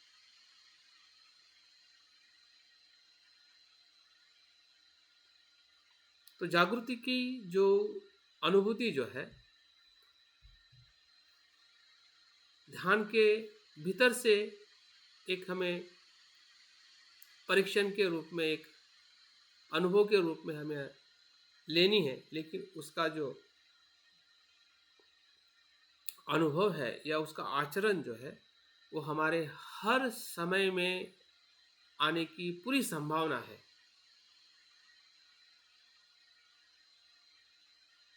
और वो हर समय में आना ही बुद्धत्व का अनुभव है। बुद्धत्व क्या है? हर जगह पे स्मृतिमान होना ही बुद्धत्व है। इसका दूसरा अर्थ है कि हर जगह पे संभावना है कि हम बुद्ध हो सकते हैं। अभी हम बुद्ध नहीं हैं, ये हमें पता है। हम संपूर्ण जागरूक नहीं, हर जगह पे जागरूक नहीं है, लेकिन हर जगह पे जागरूक होने का सराव कर सकते हैं। इसका मतलब हर समय में हमें बुद्धत्व होने की संभावना है। और हर विचारों में, फिर वो कुशल विचार हो या कुशल हो, पसंद होने वाले हो, नापसंद होने वाले, अंदर भी हो बाहर भी हो, हमारी अच्छाई में हो बुराई में हो, हर जगह पे संभावना है। अगर ये लग रहा है तो समझ जाइए कि हमारी जो स्मृति जो है वो सही दिशा में जाने के लिए तैयार है, क्लियर है, स्पष्ट है। स्मृति क्या स्पष्टता देती है। अगर स्पष्टता नहीं मिल रही है, हमारे किसी भी अस्तित्व के साथ हम जुड़े हुए हैं, आप चल रहे हैं और आपके चलने की स्पष्टता आपको नहीं मिल रही है, आप खा रहे खाने की स्पष्टता नहीं मिल रही है, आप सोच रहे सोचने की स्पष्टता नहीं मिल रही है, इसका मतलब हम जागृति के नीचे स्तर पर है। और उसी जगह पे आपको स्पष्टता मिल रही है, समझ जाइए कि हम वहां से जागरूक हैं।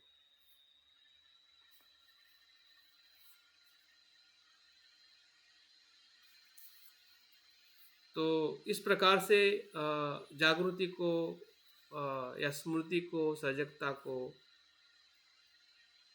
फिर वो अष्टांगिक मार्ग की हो या सप्तबोधांग की हो या पंच इंद्रिय और पंच बल की हो या सतिपठान सुत्त की हो, स्मृति ही बौद्ध धर्म है। स्मृति का सराव ही एक प्रकार से हमारे लिए एक अंधेरे में प्रकाश का दिया है, और वो दिया धीरे धीरे धीरे धीरे हर जगह पे जाएगा तो हर जगह पे वो प्रकाश करेगा और पूरा हमारा अस्तित्व प्रकाशित होता है, या होना ही बुद्धत्व का अनुभव है। उस मार्ग पे चलेंगे, उसका एहसास होगा तो बुद्धत्व वहीं पर है। अगर हम गलत मार्ग पे चल रहे हैं और इच्छा कर रहे हैं कि मुझे बुद्धत्व है प्राप्त हो, तो ये फिर तो नासमझी है। हम मार्ग पे तो नहीं चल रहे, लेकिन इच्छा हो रही है कि नहीं मुझे वो मिलना चाहिए, अच्छा है, सुख है, तो वो मिलना संभव नहीं है। लेकिन संभव जरूर है अगर हम उस मार्ग पर चलने का हमें समय समय पर एहसास होते रहे, और हम उस मार्ग का अनुसरण करते रहे और उसको हर जगह पे उसका एहसास रूपांतरित करते रहे कि यहाँ पे हुआ तो वहाँ पे भी करते, वहाँ पे हुआ तो वहाँ पे भी देखते, जहाँ जहाँ पे भी आपकी समस्या है, जहाँ जहाँ पे भी हम जा रहे हैं, जहाँ जहाँ जिस जिस चीज़ के साथ हम जुड़े हुए हैं, हर चीज़ के साथ जुड़े हुए हैं, हर चीज़ हमें इसी ही पंच स्कंद में या शरीर और मन में अनुभव होती है, फिर अंदर हो बाहर हो, और जो अनुभव है उसी अनुभव के साथ अगर हम जागरूक रहते हैं, फिर वो काया की वेदना हो, शरीर का आने जाने वाला श्वास हो, या विचार हो, कल्पना हो, हमारा भूतकाल हो, भविष्य हो, सब कुछ वर्तमान से गुजरता है। और जागृति क्या करती है, वर्तमान में उसको देख लेती है, बस उस घटना को वर्तमान में देखना, समझना, मतलब पूरे अस्तित्व को ही रूपांतरित करना है। उसमें भूतकाल भी रूपांतरित हो जाता है और भविष्य भी रूपांतरित हो जाता है, क्योंकि ना भूतकाल रहता है ना भविष्य काल रहता है जब वर्तमान होता है। जब वर्तमान नहीं होता है तो भूतकाल भी आ जाता है और भविष्य भी आ जाता है। जब वर्तमान नहीं होता है या हम वर्तमान में नहीं रहते हैं तो हमारा मन भूतकाल और भविष्य में चला जाता है। जब वर्तमान में आ जाता है तो वहाँ पे ना भूतकाल होता है ना भविष्य होता है, तो मतलब वो तो बदल गया जब वर्तमान में आ जाता है। तो इसलिए वो कैसे बदलता है, कब बदलेगा, उसकी चिंता ना करें। अनाव बदलने वाला है, ऐसे चिंता करने से चिंतन करें कि वर्तमान में हम कैसे ज़्यादा से ज़्यादा आ सके, देख सके, ताकि सब कुछ उसी के आधार पर बदलता है। जो सत्य है, सत्य के आधार पे बदलना संपूर्ण जागृति है। कल्पना के आधार पे कुछ नहीं बदलता है कि मैं बौद्ध हूँ, मैं सिलवान हूँ, ये सब विचार है। जब वर्तमान में शील का अनुभव होगा, वर्तमान में अगर बोध होने का अनुभव होगा, तो सब कुछ बदलेगा या बदल जाएगा, जिसे हम बदलना कहते हैं या सुख का अनुभव कहते हैं, अपने लिए और संसार के सभी जीव मात्रा के लिए, जिसके लिए हम मैत्री और करुणा करते हैं। तो अभी हम ध्यान का अनुभव करेंगे, और अभी आज का जो ध्यान करेंगे इसमें कोई भी विषय नहीं रहेगा। जो भी आपके विचारों में, आपके ज़हन में जो कुछ भी आएगा उसको जागृति से देखना है। एक प्रकार से हम कह सकते हैं कि जस्ट सिटिंग भी कह सकते हैं, क्योंकि जस्ट सिटिंग में वैसा प्रयास होता है कि जो आपके अनुभव में आ रहा है उसी के प्रति जागरूक होना है, उसी को ही, उसके अस्तित्व के उस स्वरूप को वैसा ही अनुभव करना है। अगर आपको लोभ आ गया तो लोभ को आप देखिए, लोभ के साथ में जागृति से रहिए। अगर सुख का अनुभव हो रहा है, भूतकाल भूतकाल में भी जाना है, लेकिन जागृति से जाना है, भूतकाल को भी देखना है। जो भी आ रहा है, जो भी घटना है, देखो भूतकाल और भविष्य जो वर्तमान में ही आता है, तभी तो हम संभ्रमित होते हैं। हम भूतकाल भविष्य में नहीं जाते, भूतकाल और भविष्य वर्तमान में आता है, अभी अभी आता है। जब हम आंखें बंद करते हैं तब भूतकाल और भविष्य आता है। उसी को कामचंद कहते हैं, उसी को ही निवरण कहते हैं। उस समय जो कुछ भी आएगा, जिसको निवरण नहीं आएगा तो नहीं देखेगा, जिसको निवरण आएगा तो निवरण को देखना है। जिसको दर्द आ रहा है, शरीर का हो या जो भी दर्द है, उसको उसी दर्द को देखना है। मतलब यहाँ पे कोई आपके लिए विषय नहीं है कि सांस को देखना है, शरीर को देखना है, मन को देखना है। ऐसा कोई फिक्स नहीं है। आपके उस क्षण में जो आ रहा है उसी को ही आपको जागृति से देखते आगे बढ़ना है। फिर दूसरा कुछ आ रहा है उसको देखना है, ना उसको पकड़ना है, ना उसके बारे में ज़्यादा खोज करनी है। उस समय के लिए जो आ रहा है उसके प्रति हमें सजग हो, जागृति के अनुभव से उसको महसूस करना है। जो जो कुछ भी हमारे अस्तित्व में या इस ध्यान के भीतर जो हमें, हमारा शरीर हो, हमारी वेदनाएं हो, हमारी संज्ञाएं हो, जिसे हम पंचस्कंद कहते हैं, तो आज के सराव में हम ऐसे ही ध्यान करते हैं, देखते हैं कि क्या हम स्मृति के अस्तित्व को कैसे हम अनुभव कर पाते हैं। अपनी बैठक को आप ठीक कर लीजिए।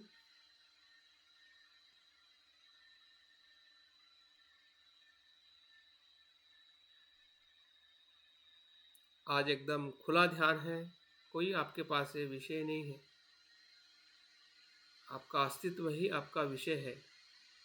जो उस क्षण में आपके अनुभव में आ रहा है उसी के प्रति हमें सजग होना है।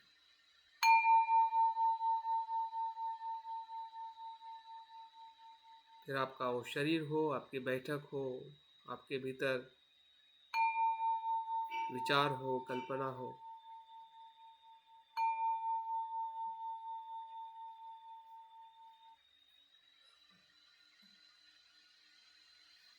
सजगता का ध्यान,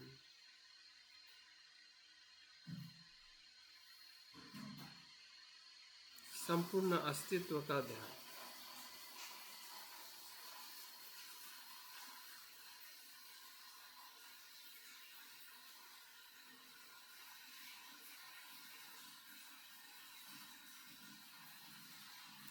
हमारे वर्तमान की जागृति ही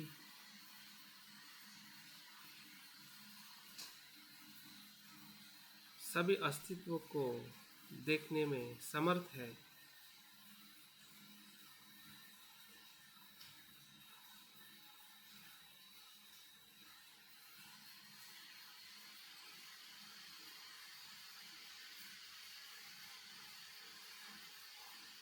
भीतर में जो प्रकाश है सजगता का, जागृति का,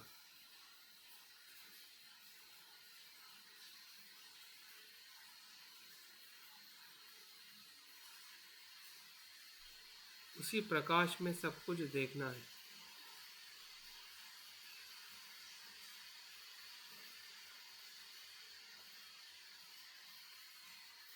सब कुछ अस्तित्व वर्तमान में है, इसी क्षण में है, इसी क्षण से सब कुछ गुजर रहा है।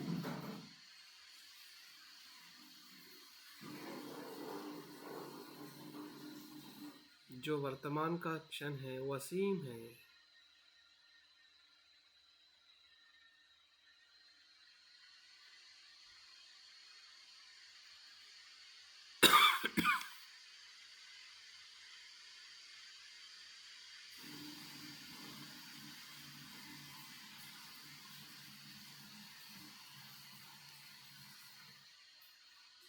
उसमें हमारा शरीर,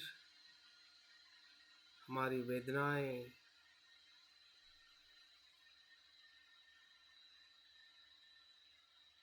हमारे विचार, कल्पनाएं, भावनाएं, अच्छाई, बुराई, हमारे स्वभाव, कुशल अकुशल, हमने किए हुए कर्म के संस्कार, काया के हो, वाचा के या मन के, सब कुछ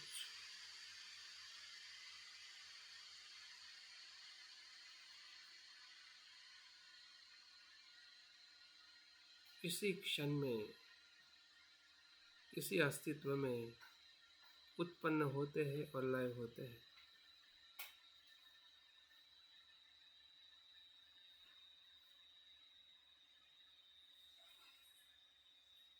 इस पल में जो अनुभव ज़्यादा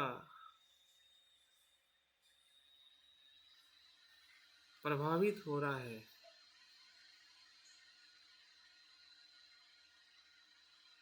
उसी अनुभव को जागृति से देखें। फिर आपके शरीर का होने वाला कुछ दर्द हो सकता है, या मन में आने वाली कोई स्मृति हो सकती है,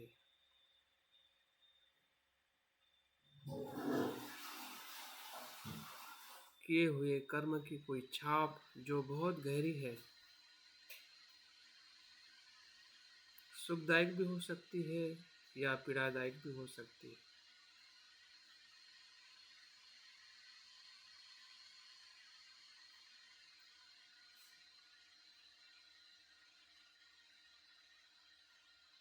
हर मनुष्य का स्वभाव अलग है, इसलिए अलग अलग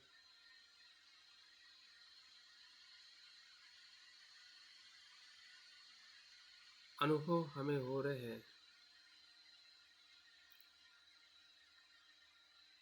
मैं किसी अनुभव को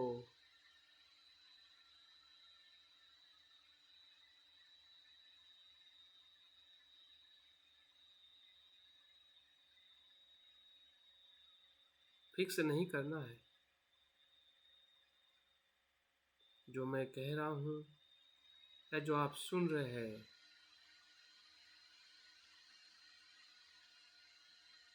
उसके अलावा जो आप अनुभव कर रहे हैं,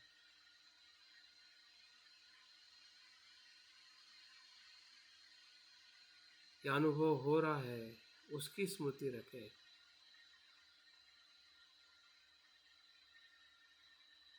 उसे जागृति से देखें, सहज जागृति, कोई तनाव नहीं। उसे हमें समझना नहीं है, सिर्फ देखना है।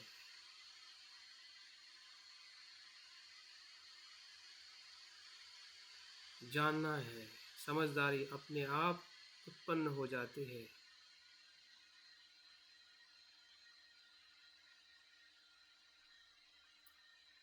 जागृति का धर्म ही प्रज्ञा को उत्पन्न करना है।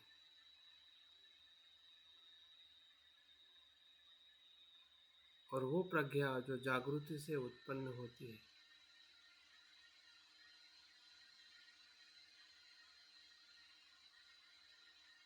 तो जागरूक बने, जागृति से देखे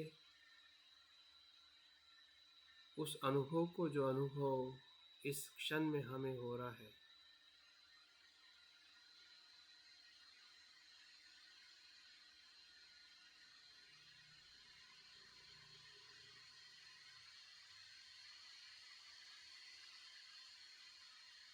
फिर वो काया का अनुभव हो सकता है, वेदना का, संज्ञा का या संस्कार का,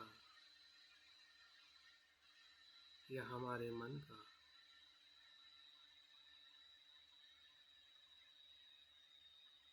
सब कुछ इस पंच स्कंदों में ही समाहित है।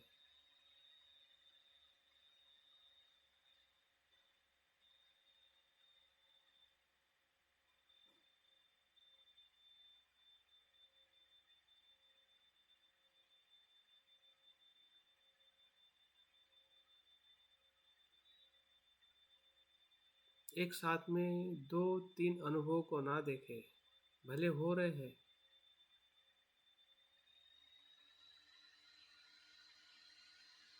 एक एक देखे। पहले इसको देखे, बाद में उसको, बाद में उसको।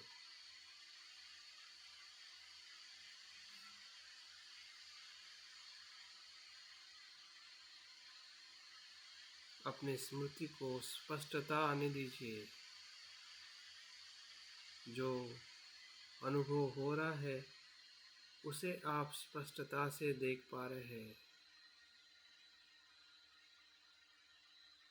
अगर शरीर का हो रहा है तो शरीर को पूरे स्पष्टता से देखें, अंदर बाहर।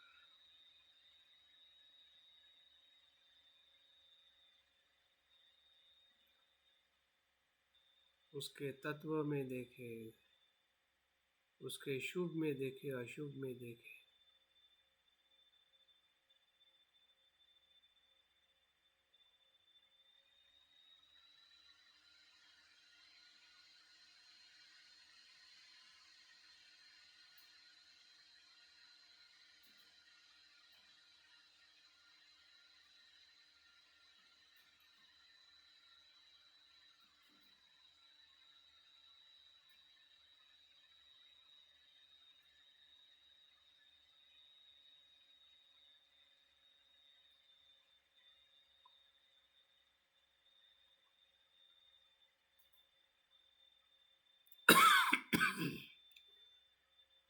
जैसे जैसे स्मृति विकसित हो रही है, वैसे वैसे हमारा धम्म विजय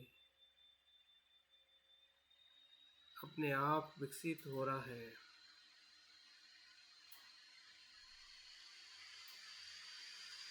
और उसके कारण हमें प्रीति का भी अनुभव हो रहा है।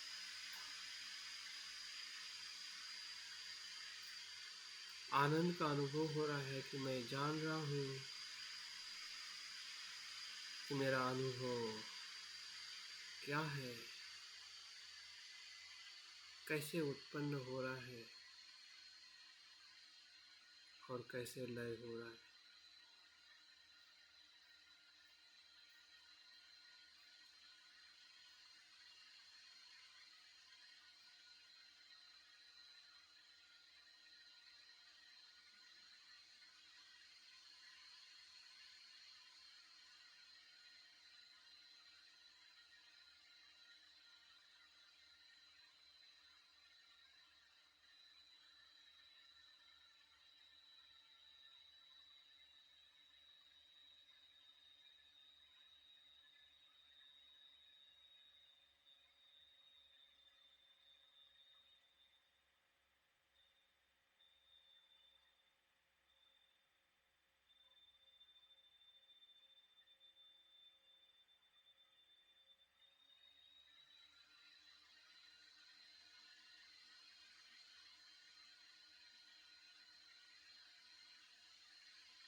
सब कुछ क्षण प्रतिक्षण हो रहा है, वर्तमान में घटित हो रहा है।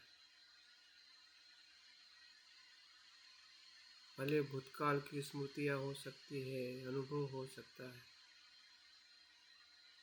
लेकिन उसे हम वर्तमान में देख रहे हैं, जागृति से देख रहे हैं।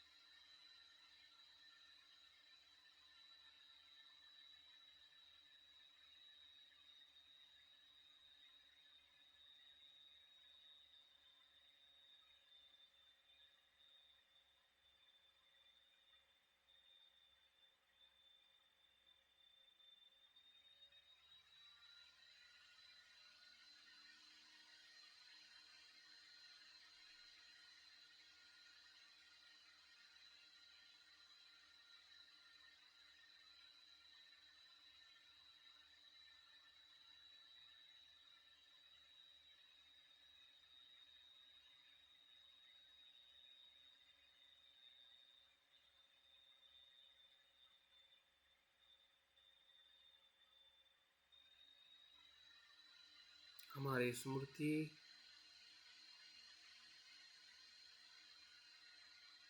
उस अनुभव के होने वाले भ्रम से मुक्त कर रही है, जिस अनुभव को जब हम अजागरूक थे तो उसे मैं, मेरा, इससे बंधे हुए थे।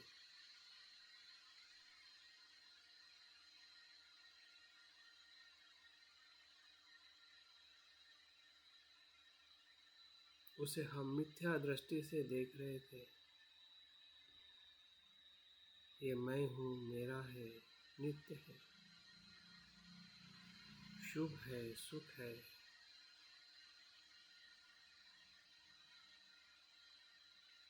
अभी हम उसे जैसा है वैसा देख रहे हैं।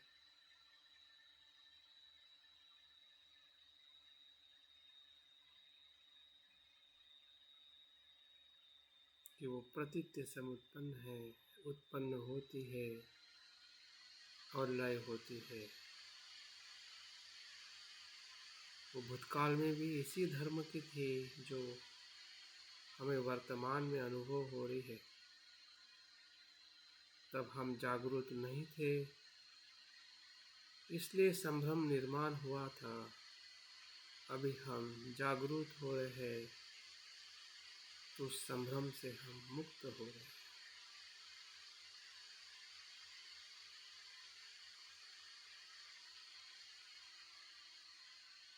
वही स्मृति है।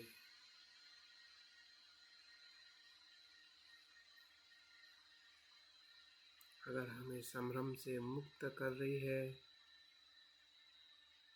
उस होने वाले अनुभव के प्रति, और अभी हम उस अनुभव को देख पा रहे कि वो अनित्य है। तब भी अनित्य था, अभी भी है और हमेशा वो अनित्य है।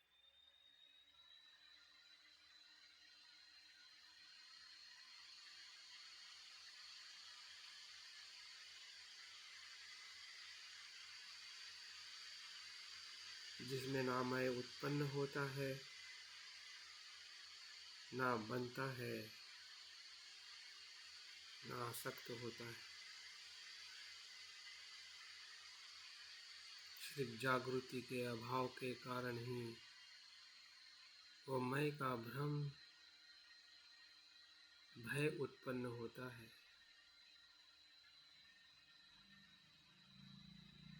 और इसलिए हम मान बैठते कि ये मेरा है, मैं हूँ,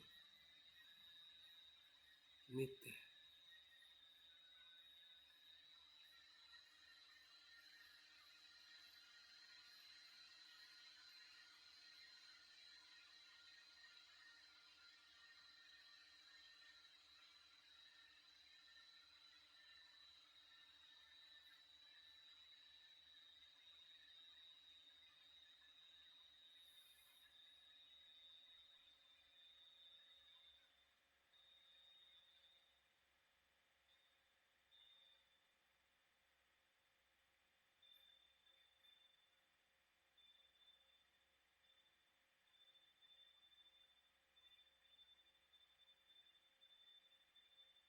अगर हम एक भी अनुभव को देख पा रहे हैं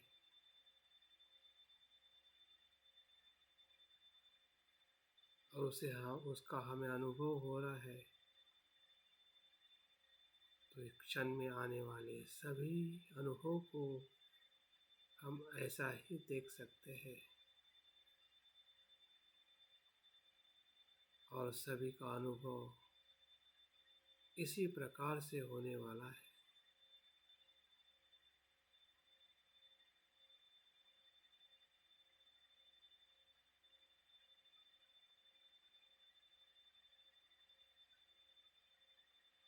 इस पे हमें विश्वास हो रहा है,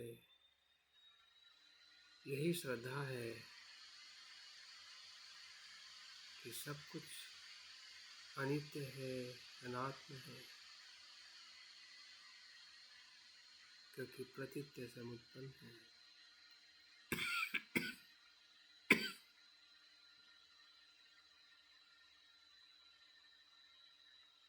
हर एक अनुभव किसी कारण से ही उत्पन्न होता है।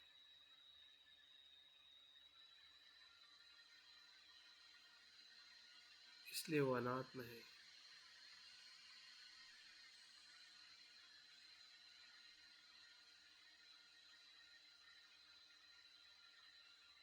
और जो अनात्म है, ना उसके प्रति द्वेष है, ना लोभ,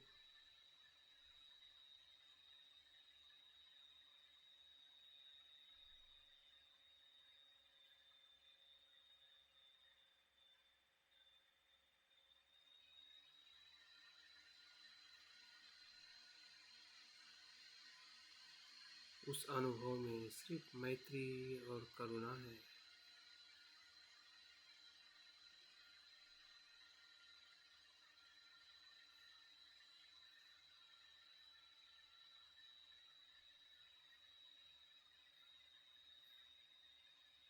सत्य के अनुभव का परम आनंद है।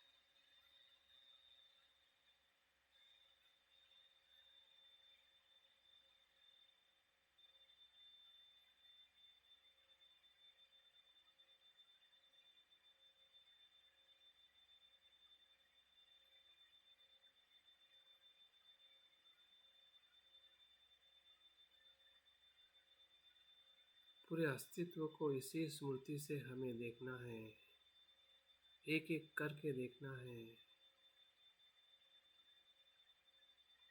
एक एक अनुभव को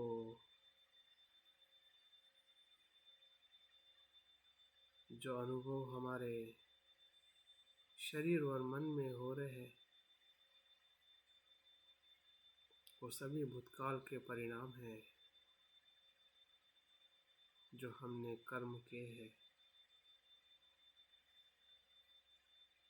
उसी से संस्कार बने हैं।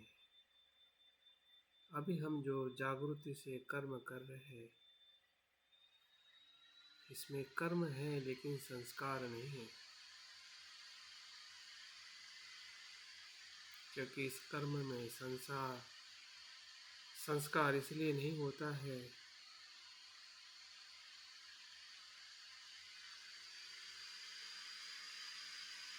क्योंकि वो अनित्य रूप में उसे हम देख रहे हैं।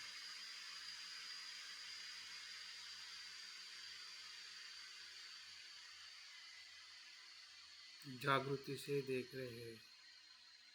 जागृति से किया हुआ कर्म होता है, लेकिन उसकी छाप नहीं होती है। जैसे कि पानी का बहना निरंतर रहने से वही पानी दूसरे क्षण में नहीं होता है। पानी जरूर होता है, लेकिन वही पानी नहीं होता है।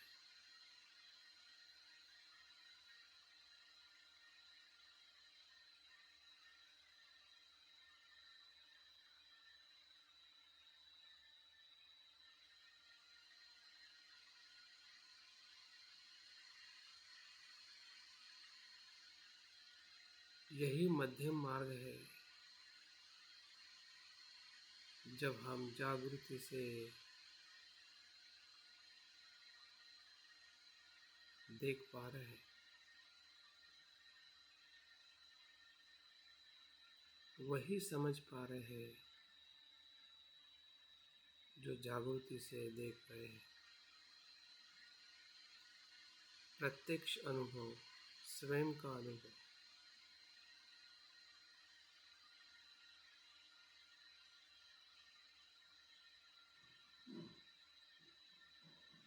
शब्दों से पर प्रत्यक्ष अनुभव हमें हो रहा है।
इस जागृति को संसार के सभी जीव मात्रा के लिए अनुभव करे कि सभी जीव मात्र जागरूक बने, उनके प्रति असीम मैत्री का अनुभव करे। यही सभी का मुक्ति का मार्ग है और इसका नहीं होना ही संसार के दुखों का कारण है।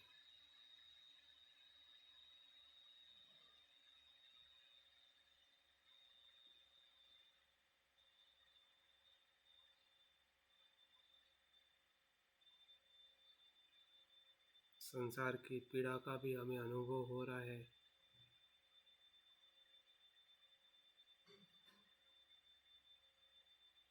लेकिन हम जागरूक होने से ना उसमें भय है, ना चिंता, ना अफसोस।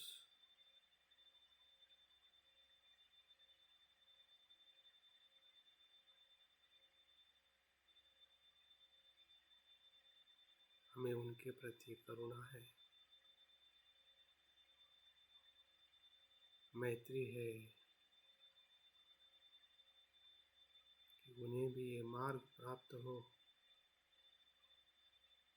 या हम उसे मदद करें कि वो भी जागरूक हो।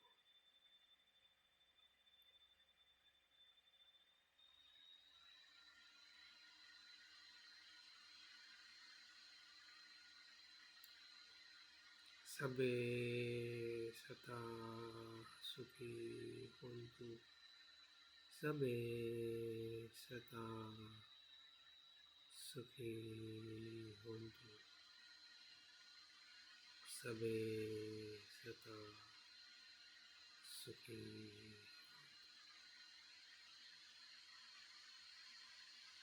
शांति, शांति।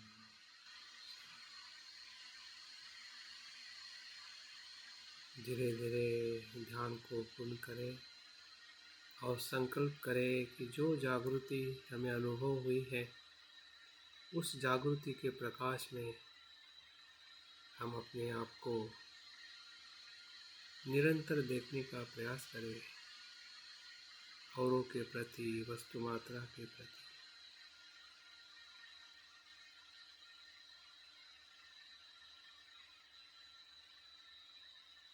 सभी जीव मात्रा के प्रति स्मृति से व्यवहार करें, कर्म करें, मैत्री करें। धीरे धीरे आंखें खोलते हुए ध्यान को पूर्ण करें।